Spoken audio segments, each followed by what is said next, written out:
Para pecinta budidaya, pada kesempatan kali ini kami akan berbagi ilmu tentang breeding kambing perah yang berlokasi di Dukuh Londo, Desa Waru RT 4 RW 3, Kecamatan Baki, Kabupaten Sukoharjo.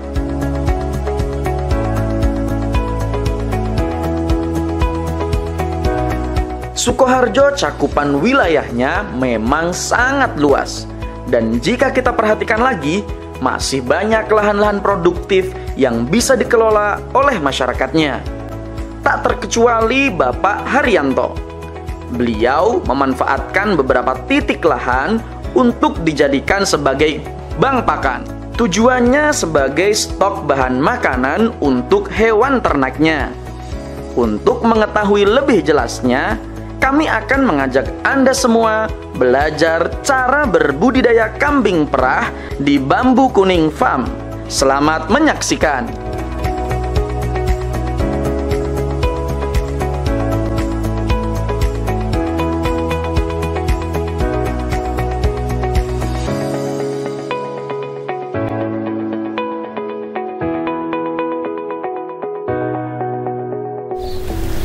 Sahabat pecinta budidaya, Assalamualaikum warahmatullahi wabarakatuh.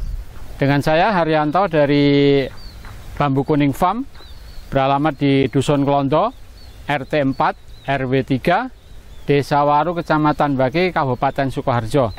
Ya, kita sekarang pecinta budidaya berada di lokasi bank pakan. Jadi istilah kerennya sih bank pakan. Sebetulnya istilah gampangnya gini, kalau kita mau ternak domba kambing, ya sudah, jangan tanggung-tanggung, siapin makanan, karena aslinya domba dan kambing itu makannya adalah serat hijauan. Makanya tanamlah sebanyak-banyaknya pakan tanam dan hijauan, apapun jenisnya. Mau rumput ada pakcong, gama umami, kemudian kengres Taiwan, odot super, kemudian sansibar, red sansibar, biogen, banyak banget. Silakan ditanam. Kemudian semakin lengkap, semakin banyak jenisnya, maka dia akan lebih bagus. Nah, kita di Bambu Kuning Farm sendiri, kita ada bekerjasama sama pihak desa. Jadi ada lahan desa yang dulunya tidak produktif, sekarang kita tanami berbagai macam hijauan ada di belakang kita. Itu adalah semua dalam rangka menyimpan stok pakan serat untuk domba kambingnya Bambu Kuning Farm. Kalau lahannya itu kurang lebih ada 1 hektar, nah kita bisa mengatur kapan kita harus memetik di blok mana supaya periode panennya itu kita bisa selalu panen setiap waktu sepanjang tahun. Nah, itu yang kita siapkan di Bambu Kuning Farm. Jenisnya kalau yang selain rumput itu ada leguminosa, legum kita punya indigo vera, ada kaliandra, kemudian ada Clerisede, ada turi stek ya, bukan turi biji tapi turi stek, kemudian ada lamtoro, kemudian ada lumpur liar yang kita manfaatkan juga.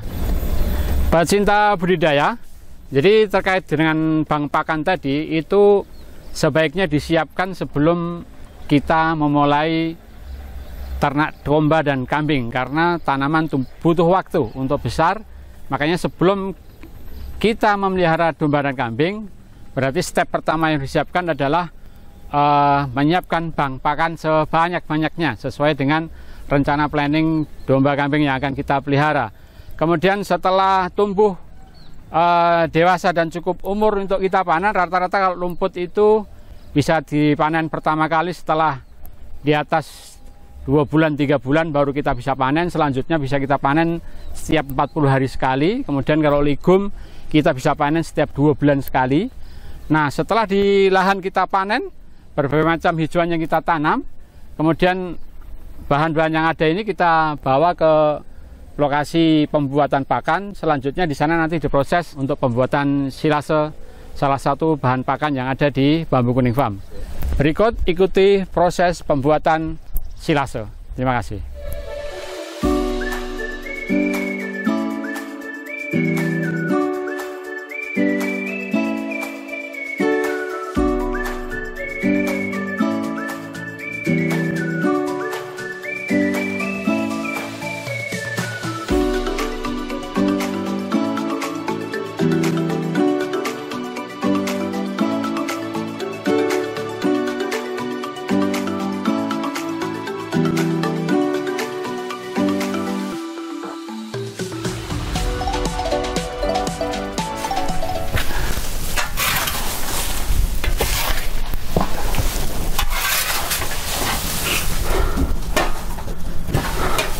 Assalamualaikum warahmatullahi wabarakatuh, pecinta budidaya. Bersama saya Haryanto dari Bambu Kuning Farm. Saya mau menjelaskan cara pembuatan silase tebon jagung. Tebon jagung yang kita gunakan, tebon jagung yang usianya sudah sekitar 70 harian.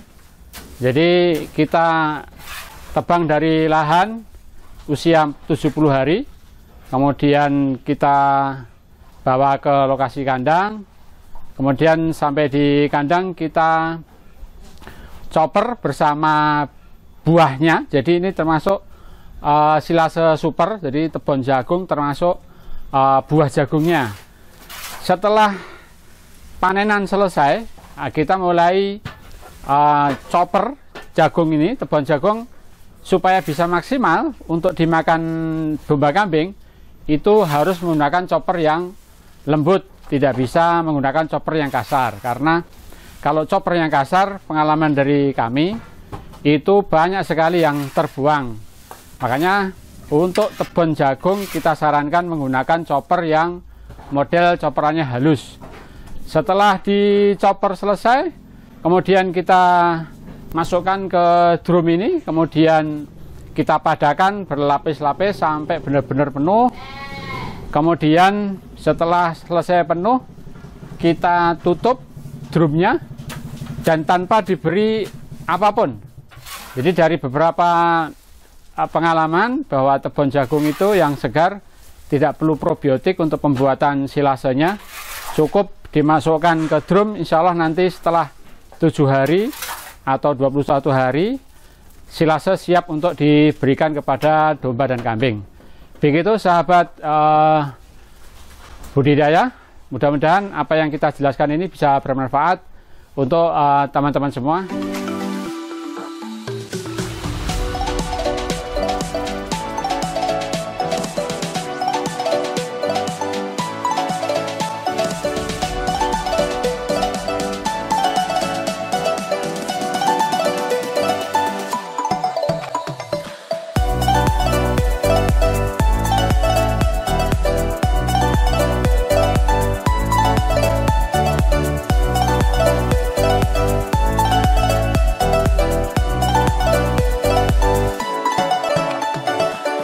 Sahabat pecinta budidaya, kita sudah menjelaskan bagaimana sebuah farm domba kambing itu dimulai, mulai dari menyiapkan tanaman hijauan sumber serat yang istilah sekarang baru hitnya adalah bang pakan, itu kita siapkan. Kemudian kita sudah menjelaskan bagaimana membuat salah satu silase dari tebon jagung. Nah, untuk hari ini saat ini kita menjelaskan bagaimana budidaya kambing perah maupun breeding kambing itu kita mulai, kemudian kita perawat dengan baik, kemudian bisa berkembang, kemudian bisa menghasilkan income yang kita harapkan. Farm Bambu Kuning ini sebetulnya fokusnya adalah di breeding kambing perah, kemudian kita juga ada breeding domba. Nah, farm ini dibangun, Bambu Kuning Farm dibangun mulai tahun 2017. Kemudian kita sekarang sudah di 2021, berarti sudah 4 tahun farm kita berdiri. Banyak masalah yang kita lalui, kemudian fine tuning sebuah farm supaya menjadi lebih efisien, kemudian mendatangkan income yang kita inginkan. Untuk detail penjelasan mulai budidaya kambing perah, dari mulai menyiapkan indukan, kemudian bagaimana memanage kambing bunting, kemudian merawat cempe hingga bisa besar menjadi darah, kemudian bisa menjadi indukan yang unggul. Ikuti penjelasan lebih lanjut.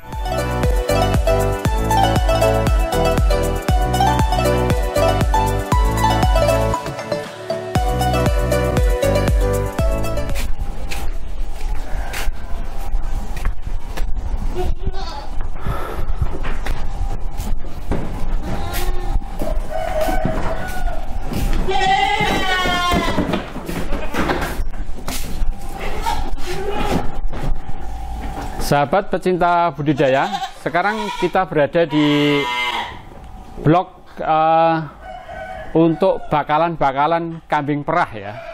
Jadi kita di sekarang ini ada di blok bakalan-bakalan perah, isinya kambing betina yang umurnya rata-rata di 5 bulan sampai 6 bulan. Itu sekarang kita fokuskan ada di blok tengah. Kemudian bagaimana merawat cempe yang setelah lepas sapeh ini supaya menjadi indukan yang baik. Itu mulai dari lepas sapeh kita harus sudah memberikan nutrisi yang baik supaya dia akan menjadi indukan yang sesuai yang kita inginkan dengan susu yang banyak. Dimulai dari perawatan cempe lepas sapeh dengan kondisi pakan konsentrat yang baik, kemudian sumber serat yang bervariasi. Kita berikan di pagi jam 7 sampai jam 8, kemudian kita memberi makan lagi sorenya itu di jam 4 sampai jam 5. Nah, ini kita bisa lihat beberapa kambing kita, ini adalah semua hasil breedingan kita sendiri yang sudah lepas sapeh kita letakkan di sini. Kemudian kita tunggu sampai nanti bobotnya, jadi dia akan bisa dikawinkan itu mempunyai syarat 2, yaitu dewasa kelamin dan dewasa tubuh. Bagaimana kita mengetahui dewasa kelamin? Itu lebih mudah. Asal kambing sudah teriak-teriak, kemudian ekornya kopat-kapit bergerak itu minta kawin, itu istilahnya dia udah dewasa kelamin. Kemudian untuk dewasa tubuh, kambing perah itu dikasih ancer-ancer adalah 60% dari bobot dewasa. Artinya gini, sapera ini bobot dewasanya katakanlah sekitar 50 kilo. Makanya dia dewasa tubuhnya adalah di 60%-nya yaitu 30 kilo. Nah, setelah kambing-kambing bakalan ini bobotnya mencapai 30 kilo up, baru kambing-kambing ini kita program ke kandang yang siap kawin untuk mengawinkan sapera-sapera ini. Nah, nanti kita akan jelaskan bagaimana kambing yang bobotnya sudah mau memasuki 30 kita sendirikan, kemudian kita program untuk kita kawinkan.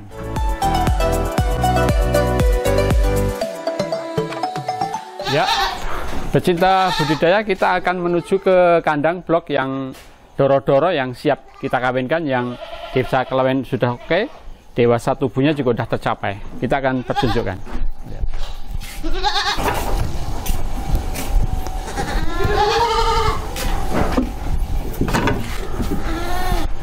Sahabat pecinta budidaya, ini kambing sapera yang sudah mendekati dewasa tubuh, itu mulai kita persiapkan untuk dikawinkan. Untuk treatment dora-dara yang sudah dewasa tubuh ini untuk persiapan kawin adalah kita pemberian pakan konsentrat untuk standar kambing perah, kemudian hijauan. Pemberiannya 2 kali pagi dan sore, jumlahnya diperbanyak. Harapannya dengan pemberian nutrisi yang baik, kita punya indukan perah yang siap untuk dikawinkan, dengan harapannya punya anak 2 ekor, kemudian susu laktasi 1 juga mendapat lebih baik, paling nggak di atas 1,5 atau 2 liter up. Nah, ini kita punya banyak, ada pejantan di sini, kemudian ada doro-doro kambing perah, ada sekitar 15-an ekor yang antri untuk dikawinkan. Sahabat pecinta budidaya bisa melihat kambing-kambing kita. Ini salah satu pejantan kita punya 3 pejantan di sini, salah satunya ini. Semuanya ada pejantan sapera, belum ada yang full blood di sini. Kita sedang persiapkan di kandang lain untuk yang full bloodnya. Nah, indukan-indukan yang sudah positif bunting kita kawinkan di sini dengan tanda-tanda selama 2 bulan sudah tidak birahi lagi. Itu kita nanti pisahkan di blok indukan, yaitu indukan yang blok bunting sama yang perah, itu kita persiapkan di blok yang lainnya. Nah, ini salah satu pejantan kita, salah satunya ini juga yang kita pakai, cross Anglo-Pera namanya, jadi Anglo-Nubian cross sapera. Ini yang kita punya. Sahabat pecinta budidaya, sekarang kita ada di blok indukan bunting sama laktasi. Jadi kita jadikan satu yang indukan bunting sama laktasi itu. Jadi setelah tadi dari blok kandang untuk mengawinkan sama yang Doro siap kawin itu, setelah positif bunting di sana kita pindahkan ke sini untuk treatment persiapan laktasi. Nah itu pemberian pakannya lebih banyak dibanding yang di Doro-Doro tadi, karena dia butuh nutrisi lebih banyak setelah bunting. Kemudian untuk laktasi juga dia butuh nutrisi lebih banyak karena tiap hari kita perah. Nah, yang perlu diperhatikan adalah saat kambing berada di blok laktasi ini, bunting dan laktasi, itu jangan sampai kekurangan nutrisi lah istilahnya, karena nanti dia tidak bisa maksimal di hasil susunya. Kemudian juga dia akan menjadi induk yang bermasalah jika nanti beranak, kemudian dia kurang nutrisi.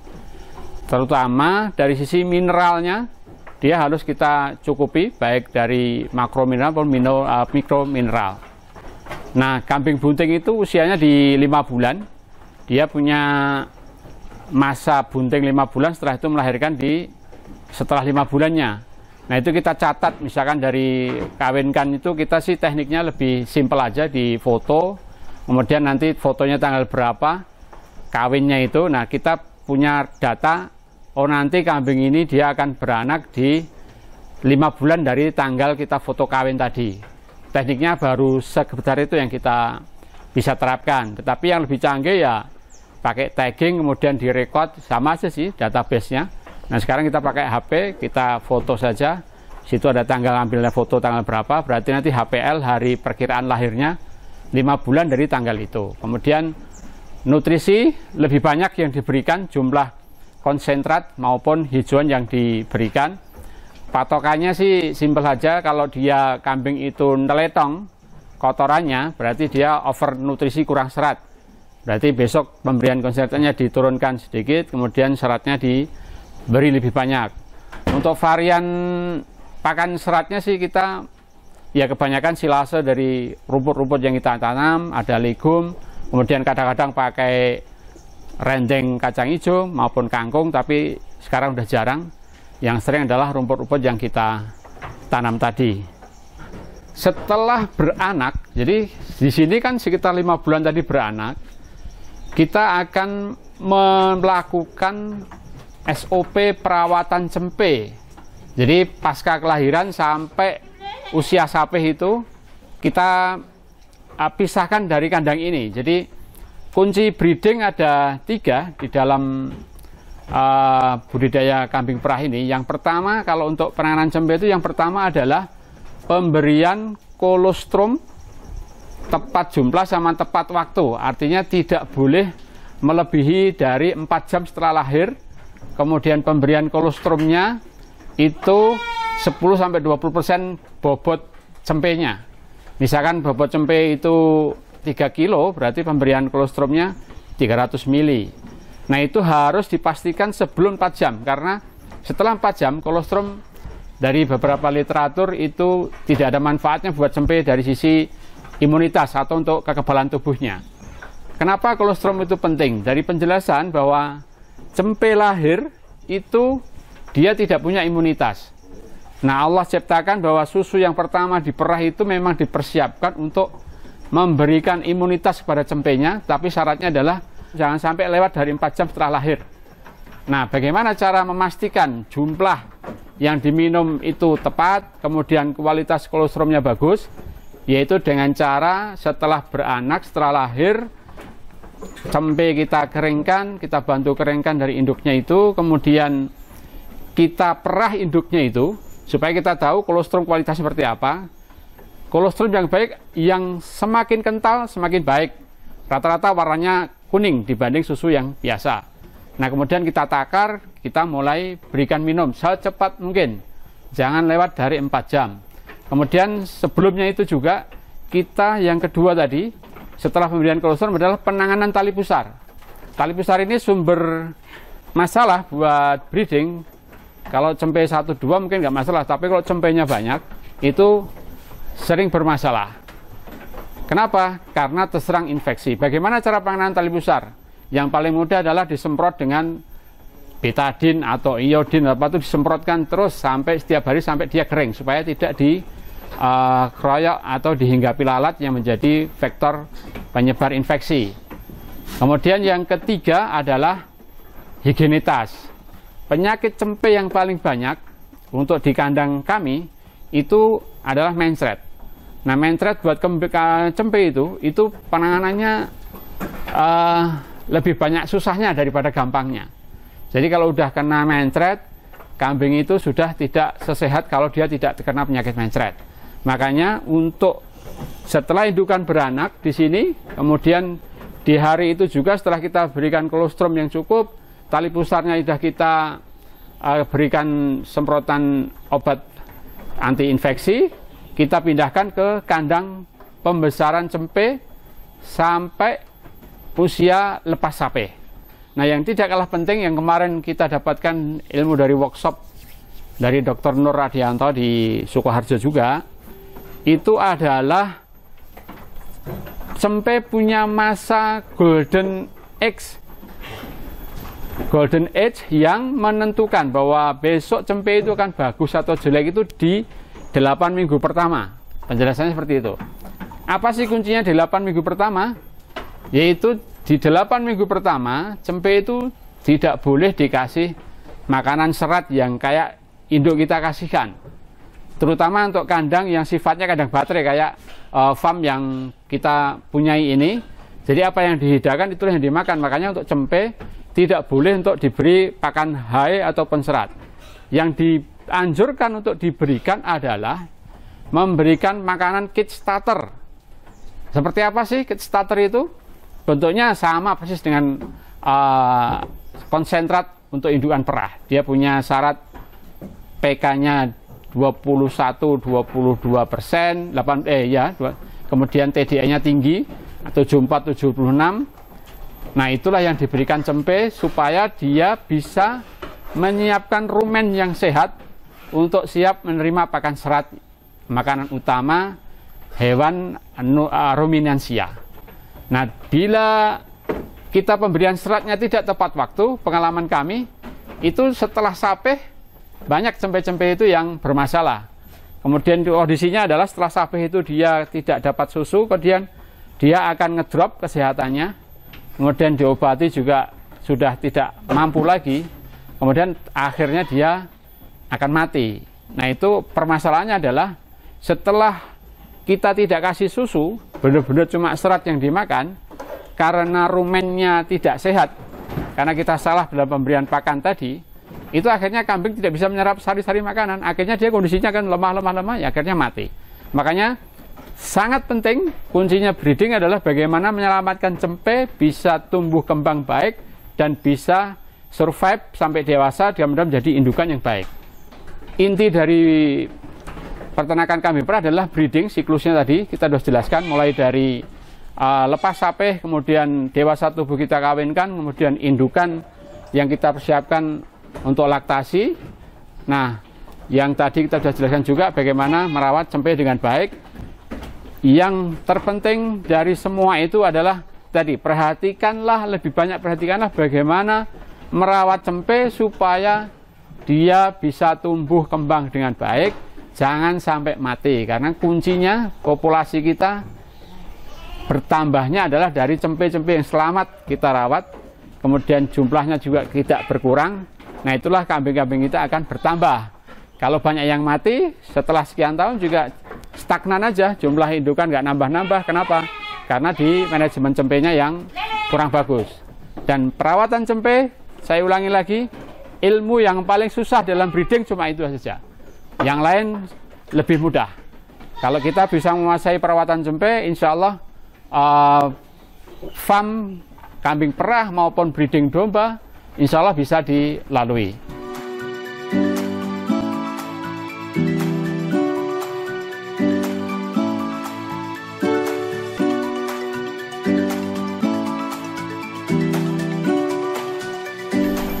Sahabat pecinta budidaya, jadi perlu diketahui bahwa kandang Bambu Kuning Farm ini itu berada berdampingan dengan rumah warga.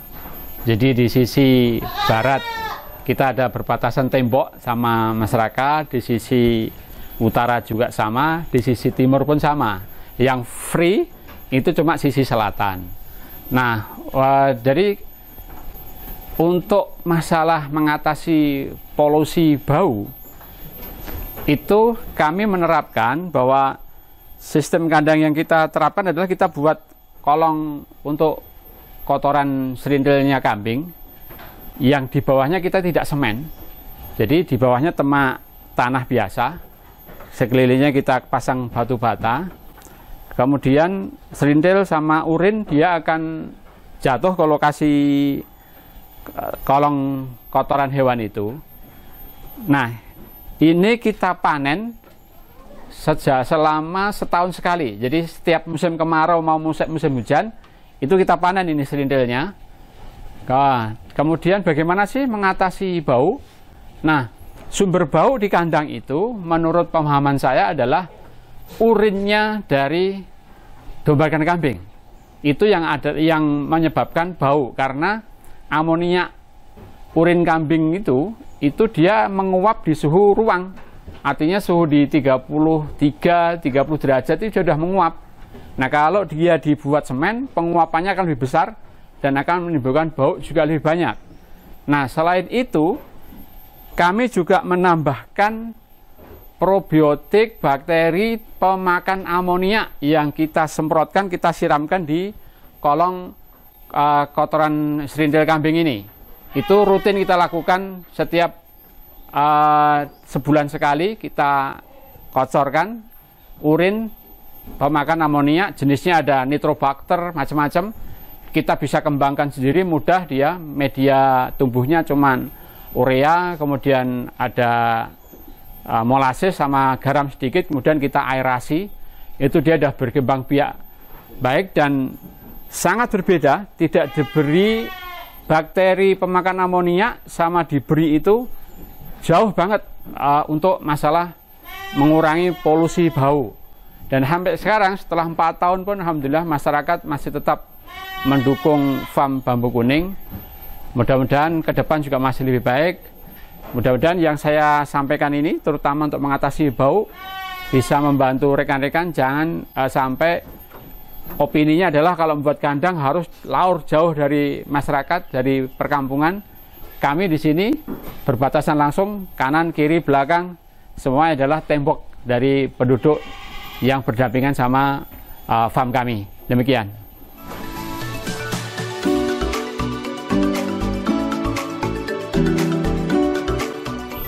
Sahabat pecinta budidaya, jadi dari penjelasan kami dari awal sampai terakhir, ya, yang perlu digarisbawahi adalah kalau kita ingin memulai atau budidaya dalam kambing perah terutama, itu yang pertama adalah menyiapkan bank pakan, karena serat itu di Indonesia harganya mahal. Jangan sampai sumber serat kita itu beli. Kemudian yang kedua, kuasai betul bagaimana merawat cempe. Jangan sampai ada yang mati. Semuanya kalau bisa hidup semua, sesuai dengan penjelasan yang saya sudah sampaikan. Kemudian yang perlu diketahui juga, saat ini untuk penjualan susu kambing itu alhamdulillah tidak sesulit 4 tahun yang lalu waktu saya memulai breeding kambing perah. Waktu dulu kita jual retail juga susah, kemudian ke pabrik susu juga susah. Sekarang alhamdulillah pabrik susu sudah mulai mencari di mana ada produksi susu segar, terutama susu kambing segar. Mereka akan cari, bahkan sanggup mengambil sampai di daerah Solo Raya ini. Makanya kemudian yang ketiga adalah sama-sama beternak domba dan kambing itu tidak mudah, ya. Yang mudah adalah melihat peternak kambing yang lain, kelihatannya mudah. Tetapi kalau kita jalan sendiri itu tidak mudah. Untuk itu, karena tidak mudah memelihara kambing dan domba, peliharalah kambing dan domba yang memang dia punya kelebihan yang lain. Contohnya untuk kambing ya sekalian kambing perah. Sama-sama breeding itu susah. Kambing perah punya hasil susu kambing yang lain tidak punya hasil susu. Nah, itulah yang kita sekalian budidayakan supaya kita punya income yang lebih banyak. Kemudian kami dari Bambu Kuning Farm dengan sekian banyak pengalaman, kami dengan senang hati memberikan bimbingan ataupun apapun lah bagi teman-teman sahabat pecinta budidaya yang ingin membudidayakan kambing perah. Kami siap memberikan pendampingan, kemudian advice ataupun apapun lah yang dibutuhkan supaya teman-teman sekalian bisa membuka farm dengan arah yang baik, kemudian bisa mencapai kesuksesan yang diinginkan, sama dengan yang saya inginkan, bahwa saya dengan kambing perah ini, ya saya punya income, kemudian bisa jualan susu, bisa jualan kambingnya. Itu yang kita harapkan. Mudah-mudahan yang kita sampaikan ini bisa membuat motivasi buat rekan-rekan, buat sahabat pecinta budidaya untuk mencoba menjadikan domba ataupun kambing perah menjadi pilihan dalam budidaya. Kemudian semangat, jangan pantang mundur, karena setiap kesuksesan dimulai dengan step yang pertama, yaitu memulai apa yang mau kita inginkan. Salam sukses selalu dari Londo Warung Baki, Bambu Kuning Farm. Selamat.